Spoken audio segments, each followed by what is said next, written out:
واقعی عقل مند خواتین اس بیان کو سنیں گی تو وہ جو مسکنسیپشن پیدا کیا جاتا ہے کہ جناب اسلام میں عورتوں کو آزادی نہیں ہے، جناب اسلام میں عورتوں کے لیے گھٹن ہے، اللہ اکبر، ذرا پہلے اسلام سے پہلے کے حالات پڑھو اور اس کے بعد اسلام کے آنے کے بعد عورتوں کو کیا شاندار مقام میرا دین دیتا ہے۔ اللہ کے نبی نے دا بیسٹ لوگوں کی جب مثال بیان کی، بہترین لوگوں کی مثال بیان کی، تو نبی پاک فرماتے ہیں، ترمذی کی حدیث ہے، سب سے بہتر وہ ہے جو اپنے اہل کے لیے بہتر ہو، یعنی اپنی فیملی کے لیے بہتر ہو۔ اور آقا فرماتے سنو میں تم سب سے زیادہ اپنے اہل کے لیے بہتر ہوں۔ نبی پاک سب سے زیادہ اپنی فیملی کے لیے بہتر۔ نبی پاک علیہ الصلوۃ والسلام سے ایک شخص نے پوچھا، حضور شوہر پر بیوی کا کیا حق ہے؟ تو آپ نے فرمایا جب وہ کھائے یعنی شوہر کھائے تو بیوی کو کھلائے، جب لباس پہنے اسے بھی پہنائے، اس کے چہرے پر نہ مارے، اسے بدصورت نہ کہے، اور اگر سمجھانے کے لیے اس سے علیحدگی کرنی پڑے تو گھر میں ہی علیحدگی کرے۔ اللہ اکبر۔ ایک بار حضرت عمر فاروق رضی اللہ عنہ کی بارگاہ میں، سنیے گا بڑا دلچسپ واقعہ۔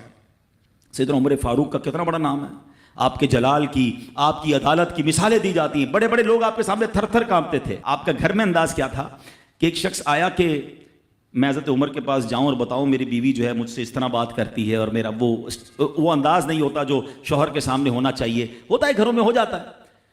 تو حضرت عمر کے دروازے پر پہنچا نا، تو اندر سے اسے سیدنا عمر فاروق رضی اللہ تعالیٰ عنہ کی زوجہ ام کلثوم رضی اللہ تعالیٰ عنہ کی ناراضگی کی عالم میں گفتگو کرتے ہوئے سنا۔ وہ حضرت عمر سے بات کر رہی تھی، تو وہ شوہر سوچنے لگا کہ میں تو اپنی بیوی کی شکایت لے کر آیا تھا، حضرت کے تو گھر کا بھی معاملہ ہی ایسا ہی ہے۔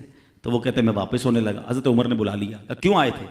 تو کہا کہ میں تو حضرت اپنی بیوی کی شکایت کرنے آیا تھا، مگر میں آپ کے دروازے پر آیا، آپ کا بھی معاملہ ہی ایسا ہی ہے، تو میں سمجھ گیا ہم دونوں ایک ہی معاملے میں ہی ہیں۔ اب حضرت عمر نے جو ان کی تربیت فرمائی نا، آپ نے فرمایا میری بیوی کے مجھ پر چند رائٹس ہیں، چند حقوق ہیں، مجھے اس سے چند فائدے حاصل ہوتے ہیں جس کی بنا پر میں اس سے درگزر کرتا ہوں۔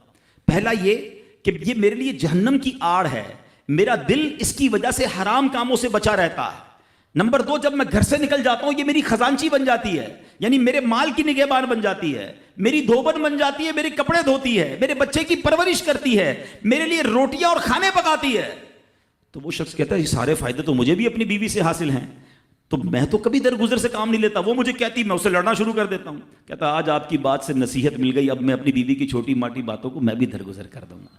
کتنی پیاری بات بتائی، ہم وہ ساری باتیں بھول جاتے ہیں، ایک غلطی پر پکڑ لیتے ہیں، ایک غلطی پر ڈانٹتے ہیں، ہر غلطی پر جناب ایسا نہیں ہوتا، ہر غلطی کی سزا سزائے موت نہیں ہوتی ہے، ہم غلطیاں نہیں کرتے۔